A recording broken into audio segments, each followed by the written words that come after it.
Bueno, para los que vieron el video primero completo, dejen de reírse, el uniforme de acá hasta acá, así que bueno, lo dejé simplemente para que sea algo gracioso para ustedes y pueda captar un poco más su atención. Vamos a ir un poco más rápido en este segundo video, de manera tal de que podamos ver por lo menos hasta el punto número 7, juicio previo. Eso es lo que vamos a intentar hacer. Continuando con el video número 2 de la Cátedra de Derecho Procesal Penal de la Cátedra C de la Universidad Católica de Córdoba, bolido número 4, habíamos terminado en el estado de inocencia en la prueba de la culpabilidad. ¿Es responsabilidad de quién? Es responsabilidad del acusado.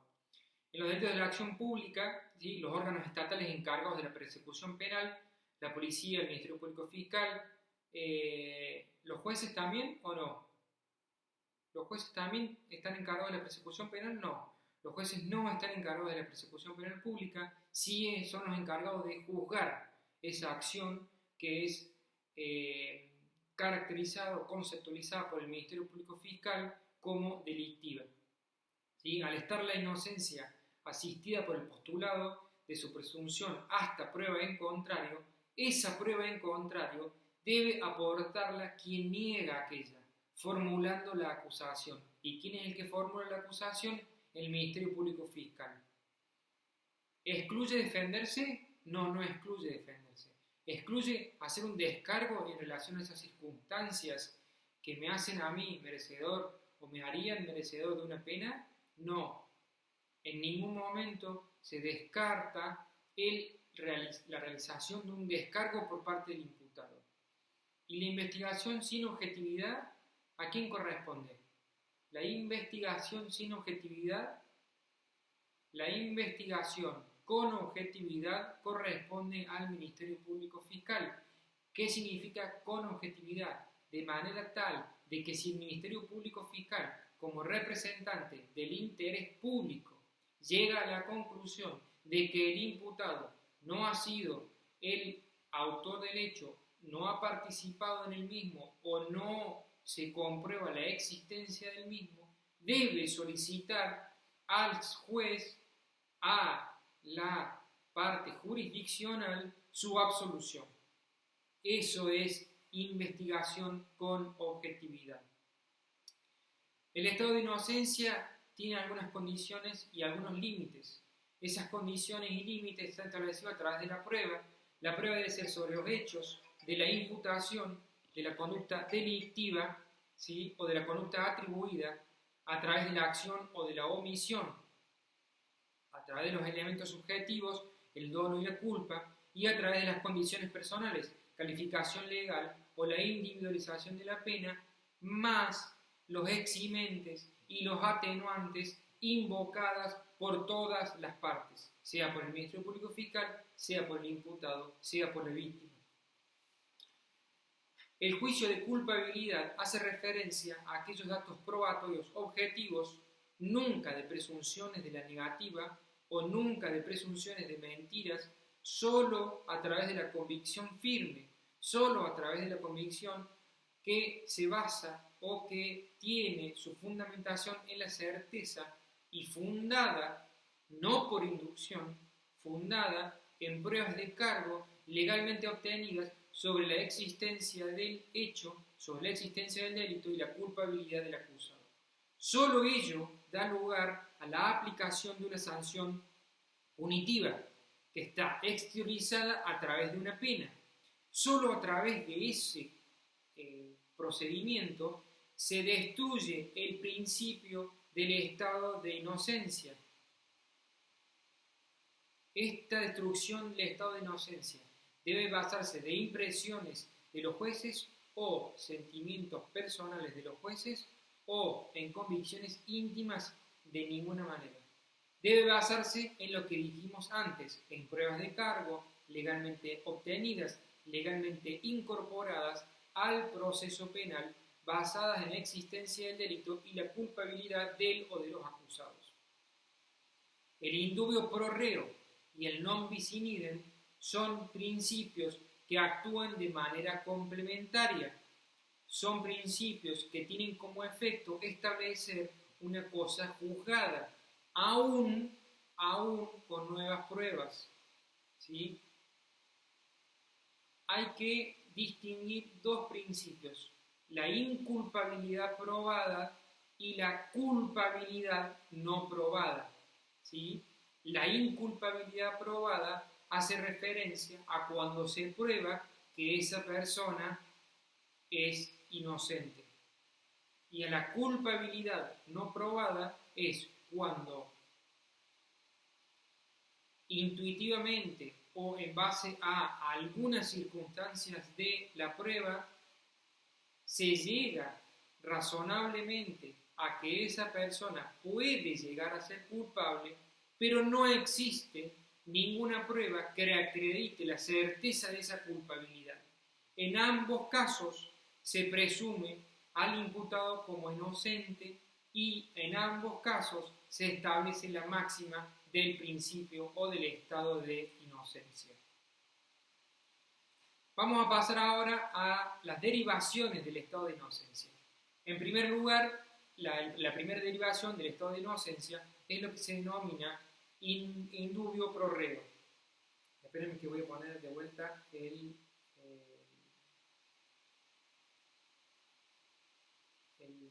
timer.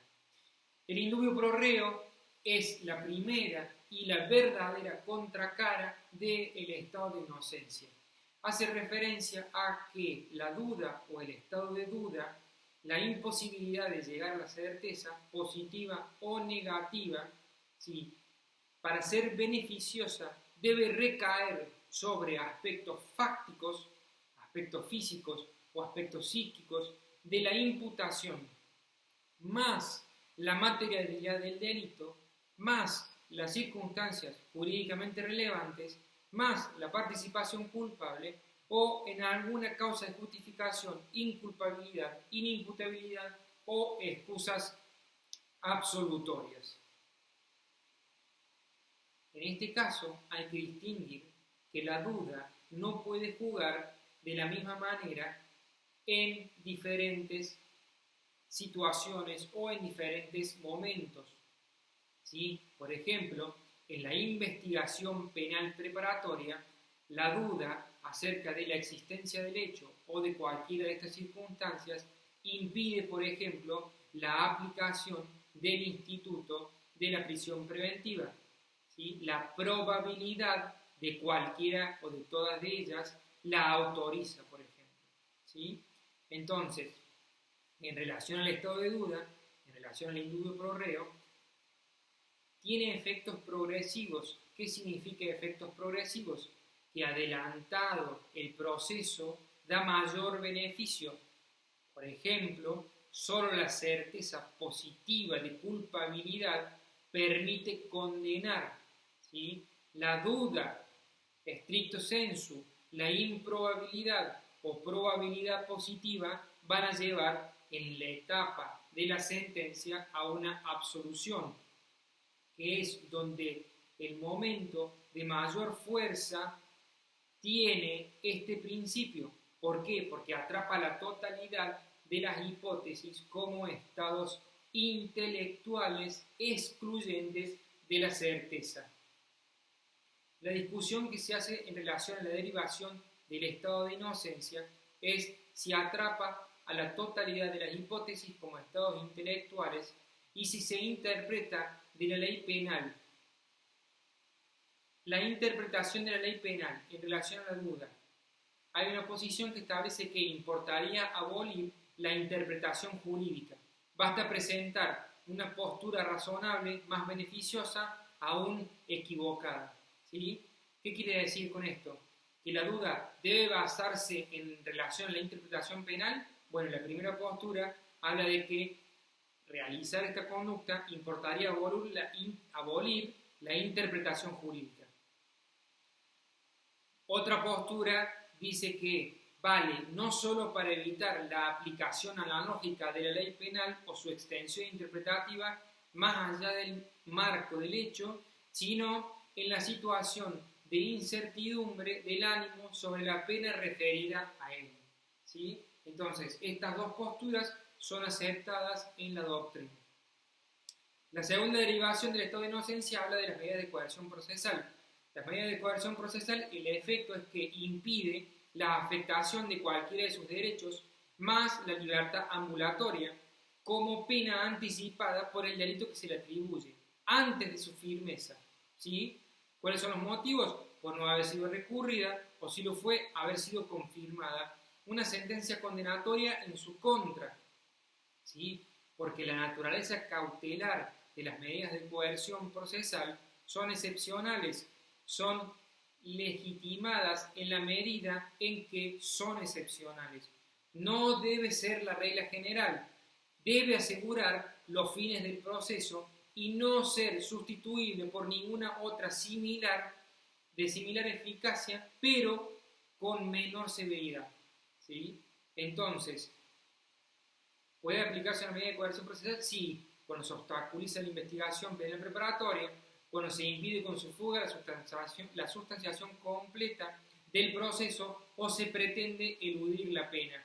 Solo puede durar un cierto tiempo, ¿sí?, tramitado y concluido el proceso, de lo contrario va a ser ilegal por ser una pena anticipada que es principio y que en principio contraría al principio de inocencia.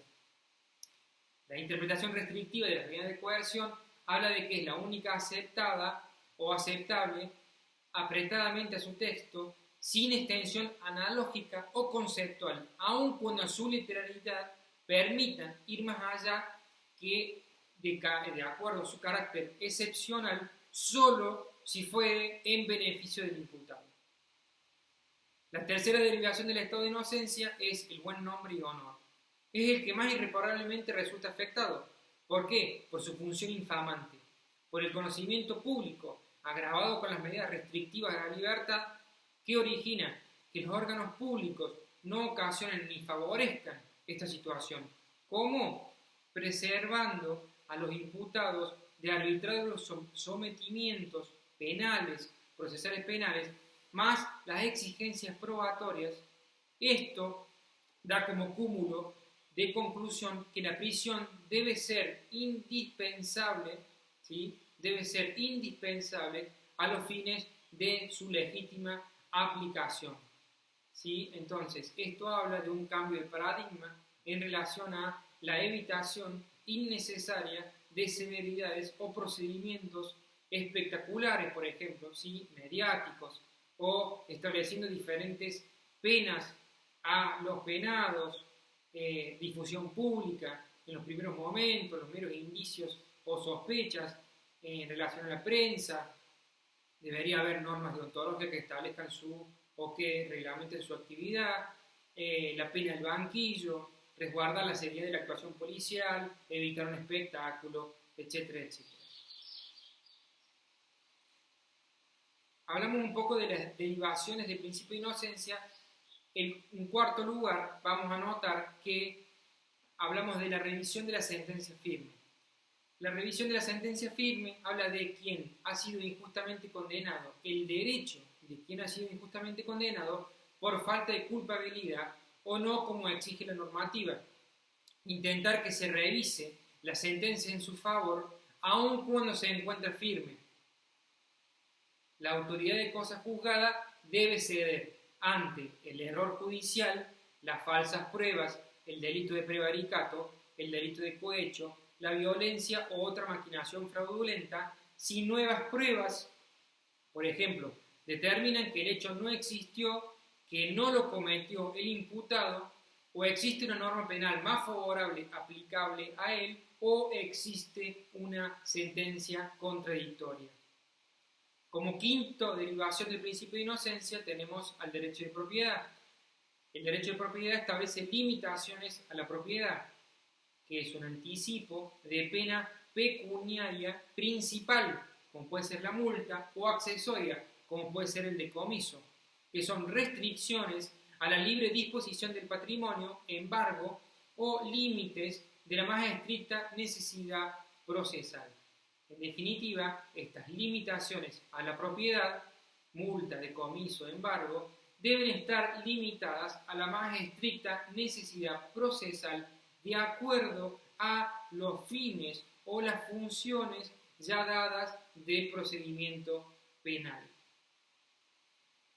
Como sexta derivación del principio de inocencia, término máximo de duración del proceso. ¿Cuál es la aplicación práctica de este término máximo de duración del proceso? La puesta en tela de juicio del estado de inocencia por obra de la persecución penal no puede durar más allá de cierto término, persistencia temporal del proceso, más la aplicación de una decisión definitiva, ¿sí? Es igual ello al desconocimiento práctico del derecho que ponga término de una vez y para siempre, del modo más rápido posible, a la situación de incertidumbre y de innegable restricción de la libertad. No porque haya delinquido, sino para saber si ha delinquido o no lo ha hecho. ¿Sí? El término de duración del proceso debe ser el necesario para el ejercicio legítimo de la defensa, para la existencia de una decisión judicial serena, alejados temporalmente del estrépito del delito, más que haya una injusticia, por ejemplo, a través de decisiones tardías o prematuras. Entonces después, más adelante vamos a ver cuánto puede durar, por ejemplo, la prisión preventiva, cuánto puede durar la investigación penal preparatoria, sin que este término máximo de duración del proceso penal pueda ser infringido. Como séptima derivación del principio de inocencia, tenemos la indemnización del error judicial. La indemnización del error judicial hace referencia al error judicial de manera dolosa o de manera culposa, ¿sí? Este habla de un derecho a ser indemnizado por los daños sufridos por la sentencia, cuando es evidente que se ha procedido a la detención o a la prisión preventiva de manera de un error judicial doloso y este terminó por sobreseimiento o absolución. El resarcimiento sobre el Estado sin perjuicio de la responsabilidad funcional por el delito. Es decir, si hay un error judicial doloso, por supuesto que va a haber una responsabilidad funcional individual por ese delito. Pero además va a haber un resarcimiento que va a pesar sobre el Estado por los daños sufridos cuando hay una evidente improcedencia a la actuación judicial en relación al proceso judicial que el imputado ha soportado. Principio de inocencia y derecho de defensa. Derecho de defensa es la octava derivación, ¿sí? ¿De qué? De lo que venimos viendo con anterioridad del estado de inocencia, que se relaciona con el último punto de la bolilla, que es el punto número 9, el derecho de defensa, noción y fundamentos. El derecho de defensa le da el verdadero sentido. ¿Cuál se debe aplicar? ¿El derecho de defensa o el derecho al principio de inocencia? Primero uno, primero el otro. Bueno, si el derecho de defensa no existiera, ¿sí?, no podría aplicarse el principio de inocencia. Si el principio de inocencia no existiera, no podría aplicarse adecuadamente el principio o derecho de defensa. ¿Por qué? Porque la defensa es la oportunidad procesal del imputado de probar la inocencia, ¿sí? La sociedad reclama esto. La sociedad reclama que el Estado pruebe que esa persona no es inocente y por lo tanto debe ser objeto de una pena establecida de antemano por el Estado. Si así no lo logra, el Estado debe absolver a través de su representante, a través de el poder jurisdiccional, debe absolver. Pero el estado jurídico de inocencia, que no debe ser probado, el estado jurídico de inocencia que no debe ser probado, sino debe ser destruido ¿por quién? Por el mismo Estado, ¿sí? Entonces, es otra manera de controlar el modo de probar la culpabilidad o acreditar, si quiere el imputado, su inocencia. ¿Cuál es el efecto? El efecto es que en ambos casos la defensa será resistencia. Pero solo en el primero de los casos podrá ser eficaz siendo pasiva, ¿sí? Entonces, el principio de inocencia y el derecho de defensa, ¿cómo se conjugan? El imputado no debe probar que es inocente. Debe ser destruido por el Estado, quien a su vez afirma que ese principio de inocencia no existe en cabeza de ese imputado. El derecho de defensa, a su vez, habla de probar la culpabilidad o acreditar la culpabilidad del imputado. ¿Pero en cabeza de quién? En cabeza del imputado. Solo en el caso de que se garantice al imputado el principio de inocencia, si este imputado ejerce su derecho de defensa de una manera pasiva, es decir, no diciendo nada, solamente en ese caso será eficaz el principio de inocencia, porque se encuentra en cabeza del Estado probar que ese imputado es culpable, ¿sí? Esa es la relación entre el derecho de defensa y el principio de inocencia. Por último, el principio de inocencia, la última derivación es la novena, prohibición de obligar a declarar y a actuar contra sí mismo. La prohibición de obligar a declarar y a actuar contra sí mismo se puede inferir de la siguiente manera. Si el imputado no debe probar nada, o nada debe probar, nadie puede intentar obligarlo a colaborar con la investigación. Esto está establecido en el artículo 18 de la Constitución Nacional. ¿Cómo? Bueno, no debe ser inducido, no debe ser engañado, no debe ser constreñido o violentado a declarar ni a producir pruebas en contra de su voluntad. Esto está relacionado directamente con la exclusión de una coacción directa en contra del imputado y inherente a ciertas condiciones, por ejemplo, cuando declara. Por eso es un medio de defensa y no su declaración un medio de prueba. ¿Cómo se establece en la práctica? Se establece de la siguiente manera: prohibiendo al imputado a declarar en contra de sí mismo, artículo 18, Constitución Nacional, y interviniendo activamente como órgano de prueba, ¿sí? Por ejemplo, en una reconstrucción del hecho o en un careo, ¿sí? ¿Qué pasa en una rueda de reconocimiento? ¿Sí? En una rueda de reconocimiento también puede ser, si se quiere, obligado a intervenir. ¿Por qué? Porque el imputado nada debe hacer. No sucede lo mismo, por ejemplo, con un careo, ¿sí? En el que tiene, por ejemplo, que realizar una conducta activa, como por ejemplo carearse, hablar, o puede hacerlo como no puede hacerlo, ¿sí?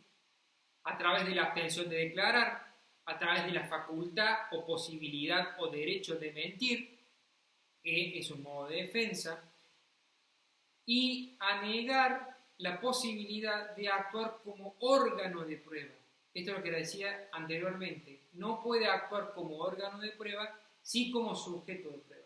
No puede actuar como órgano de prueba obligándolo a que realice cierta conducta, cualquier conducta, pero sí como sujeto de prueba realizando ninguna conducta, con la prohibición de declarar contra sí mismo, y no se podrá utilizar como presunción de culpabilidad ni como agravante para su pena, establecido en el Código Penal en el artículo 41. Inspección de su cuerpo, por ejemplo, puede ser obligado o no. Se los dejo para ustedes. Desde ya les adelanto que si algo tienen que hacer, como habíamos visto anteriormente, no va a poder ser obligado. El principio de juez natural. El principio de juez natural habla de la siguiente conceptualización. Nadie podrá ser juzgado o nadie será juzgado en ninguna instancia por jueces o tribunales creados o designados para intervenir especialmente en la investigación o juzgamiento de ese delito o de su persona en particular, después que la presunta infracción haya sido cometida. ¿Qué quiere decir esto en la práctica? En la práctica habla de la prohibición de los tribunales ex post facto designados especialmente para el caso, o lo que se denomina tribunales ad hoc. La normativa constitucional está establecida en el artículo 18 de la Constitución Nacional. Nadie puede ser juzgado por comisiones especiales ni sacado de los jueces designados por ley antes del hecho de la causa. De manera internacional, habla de juzgado por un juez o tribunal competente, independiente, un juez imparcial, establecido con anterioridad por la ley. ¿Qué quiere decir esto? Libre de mandatos políticos, de prejuicios o de presiones sobre el caso. ¿Cuál es el efecto? El efecto del juez natural es que solo tienen jurisdicción para llevar adelante el juicio previo y aplicar el Código Penal los tribunales federales o los tribunales provinciales que integran el Poder Judicial. Constitución Nacional, artículo 75, inciso 12. Cualquier autoridad que pretenda ejercer funciones judiciales y que no sea un juez o tribunal del Poder Judicial configurará una comisión especial especialmente prohibida por la legislación procesal penal. Resulta interesante repasar y repensar el sentido histórico en relación a los valores, porque hoy el principio de garantía frente a la posible arbitrariedad habla de la independencia e imparcialidad que aseguran este principio. ¿Sí? Lo pueden ver en el libro en relación al punto de origen histórico para que ustedes puedan sacar sus propias conclusiones. ¿Cuáles son las derivaciones del juez natural? Las derivaciones del juez natural, en primer lugar, el nombramiento en respeto de las condiciones constitucionales, órgano que la realiza y sus requisitos o legales, forma de intervención del tribunal. ¿Sí? Número 2, tribunal integrado. Debe ser integrado antes del hecho. 3, calidad. Ciudadanos, ¿pueden ser jueces o no? Sí, pueden ser jueces, en la medida que el Código Procesal autorice en aquellos casos en los que el juicio se realice con jurados populares, que ya lo vamos a ver más adelante. La cuarta derivación, que no haya impedimentos a actuar imparcialmente, funcional, que haya intervenido antes, personal, enemistad, por ejemplo. Quinta derivación, no delegación de sus atribuciones, no delegación de sus atribuciones, recepción de pruebas o preparación de resoluciones judiciales por funcionarios judiciales inferiores. Eso no puede ser delegado o no puede ser realizado por un funcionario judicial inferior, lo que muchas veces sucede en la práctica. ¿Sí? Pero en principio debe ser realizado en su totalidad por dicho juez, no por otro ni por algún empleado. Quinta derivación, quien intervenga en el dictado de una sentencia condenatoria sea la misma persona que conoció la acusación y la posición del imputado sobre ella, participó en la producción de la prueba y recibió las razones y alegatos del fiscal y de la defensa. Esto hace referencia a la conceptualización de la identidad física del juez o del juzgador. Y retroactividad de la competencia. El juez natural hace referencia a que no cualquier tribunal judicial, sino aquel creado por la ley antes del hecho, y que su capacidad para entender en ese caso derive del hecho de que es ese uno de que modo general y abstracto esa ley dispone que sea juzgada por dicho tribunal, noción de competencia, ese juez y no otro. Esa competencia será y retroactiva. Alcances de la garantía. No significa que el juez deba estar designado en el cargo antes del hecho. No significa que el juez deba estar designado en el cargo antes del hecho.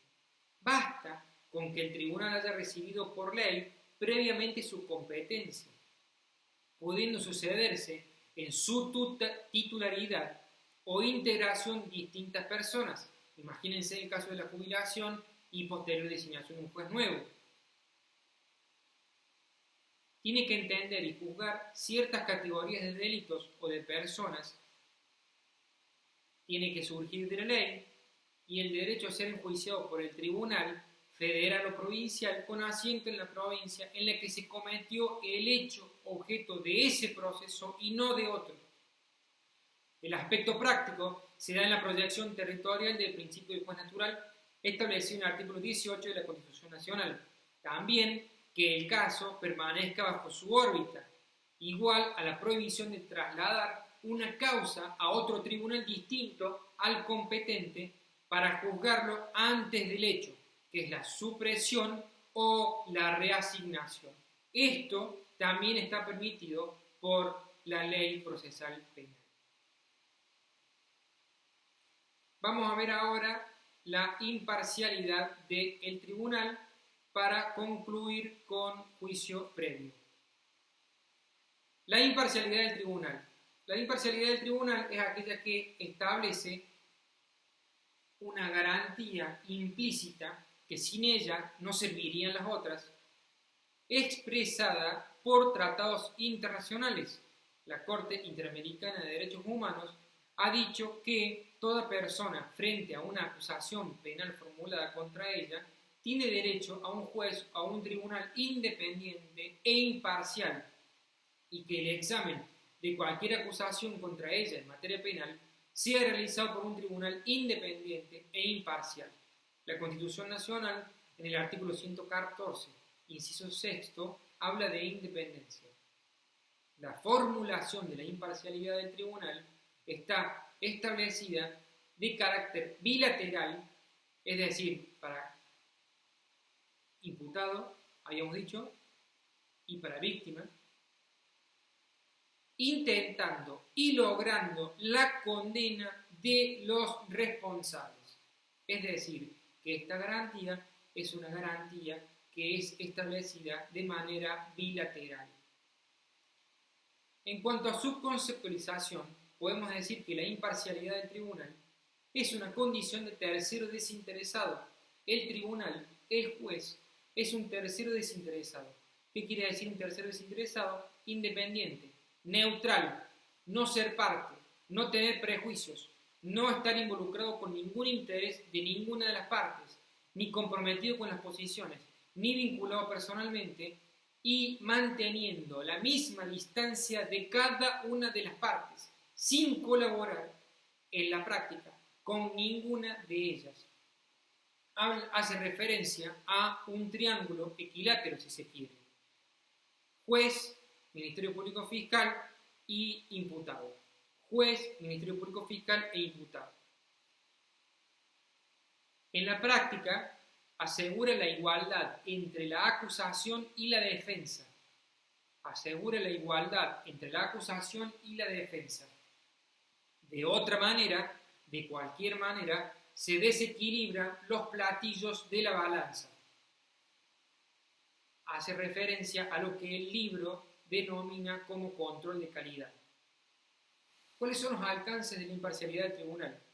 Supone la independencia de presión o de poder político o de cualquier poder social. ¿Qué quiere decir ello? Que impide cualquier influencia que intente desequilibrar desde afuera.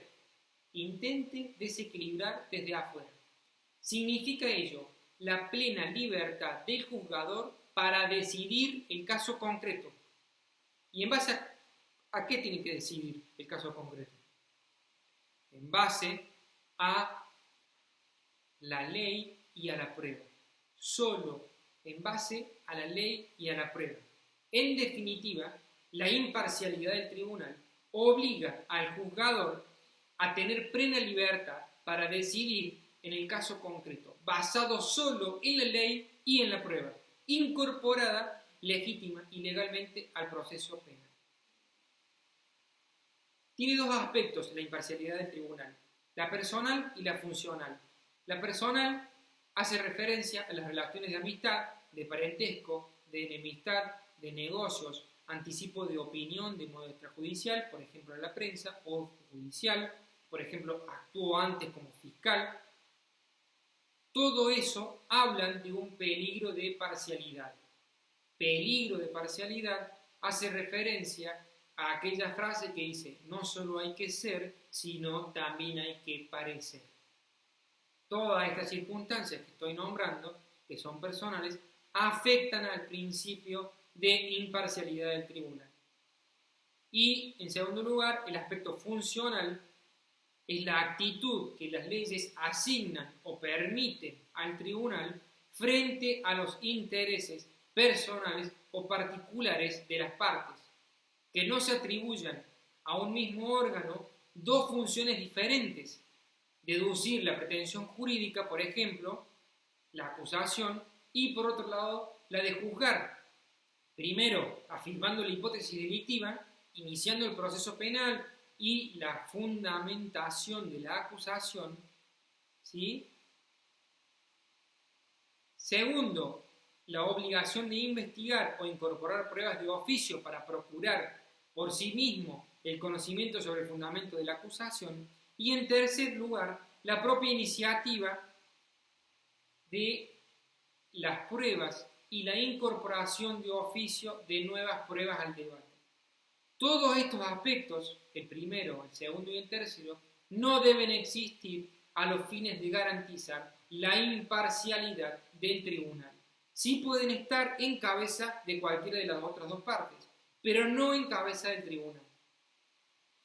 En definitiva, y como conclusión, la imparcialidad del tribunal significa jueces sin responsabilidad de probar los hechos sobre los que se deben juzgar. ¿Qué quiere decir esto? Que el juez tiene que tener todas las pruebas de todas las partes aportadas, ya sea las pruebas que son incriminantes como las pruebas que son desincriminantes, y solo en relación a ellas debe resolver. No y nunca puede hacerlo en relación a las pruebas que él mismo se imagina o piensa o incorpora al debate o al juicio en su momento, ¿sí? Y que por lo tanto tiene prohibido hacer. Si lo hace, va a infringir uno de los principios y garantías constitucionales del proceso penal, que se denomina la imparcialidad del tribunal.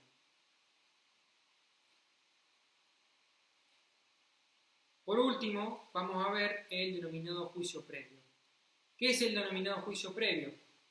El denominado juicio previo, ya tenemos 31 minutos, así que estamos bien en tiempo.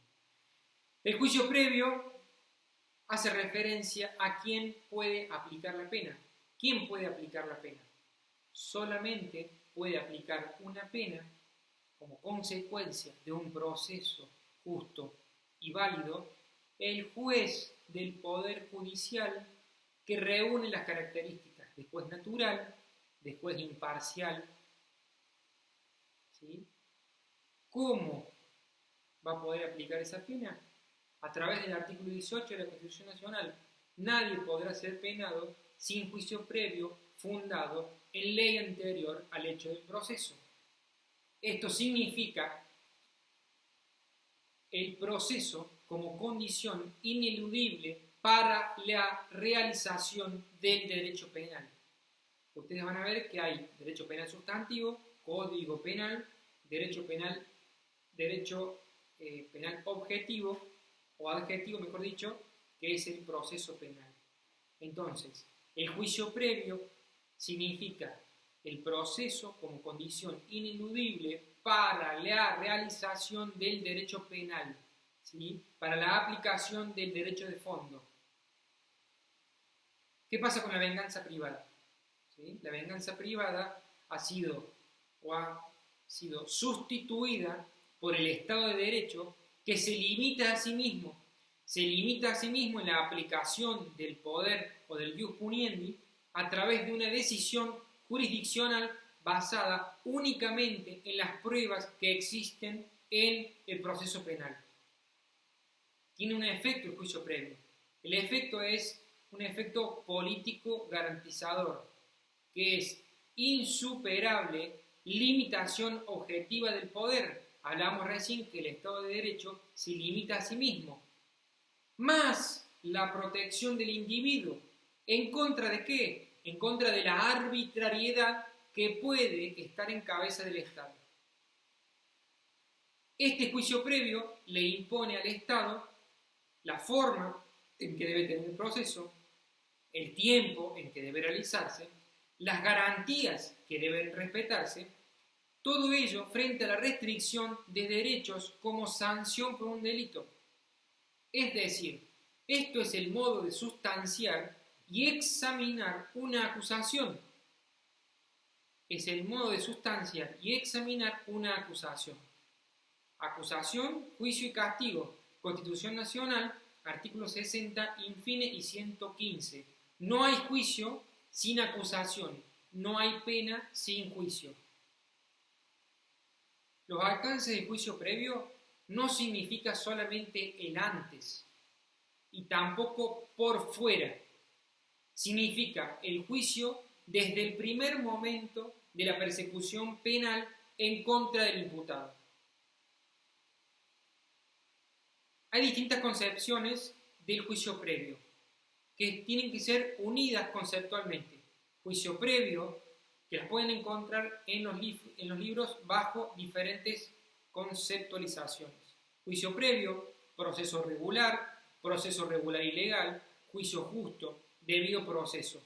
Todos ellos son sinónimos de sentencia previa, más debate oral, público, contradictorio, único fundamento posible de la sentencia. En términos simples, ¿qué quiere decir todo esto?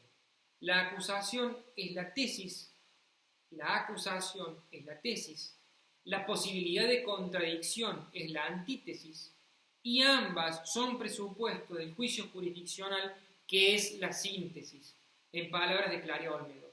La acusación a cargo del Ministerio Público Fiscal, la posibilidad de contradicción a cargo de la defensa del imputado y el juicio jurisdiccional a cargo del juez. Tesis, antítesis, síntesis. Tesis, antítesis, síntesis. Esta construcción legal dispone en forma previa, abstracta y obligatoria para cualquier caso futuro. ¿Cuáles? Para cualquier caso futuro, ¿cuáles son los actos que deben cumplirse en el desarrollo de un juicio procesal penal justo, legal? ¿Quiénes podrán ser sus protagonistas? ¿Qué formas deberán observar cada una de ellas? ¿Y en qué orden deberán cumplirse para mantener inalterable este principio de juicio previo? En definitiva, y como conclusión, el principio o garantía constitucional de juicio previo establece que no cualquier proceso puede llevarse adelante en un proceso penal, sino que deben respetarse simultáneamente las demás garantías procesales penales que ya vimos anteriormente y que se resumen en la siguiente forma. Establece qué actos deben cumplirse en el desarrollo, quiénes deben ser sus protagonistas, qué formas deberán observar cada una de ellas y en qué orden deberán cumplirse cada una de ellas para respetar este denominado principio del juicio previo.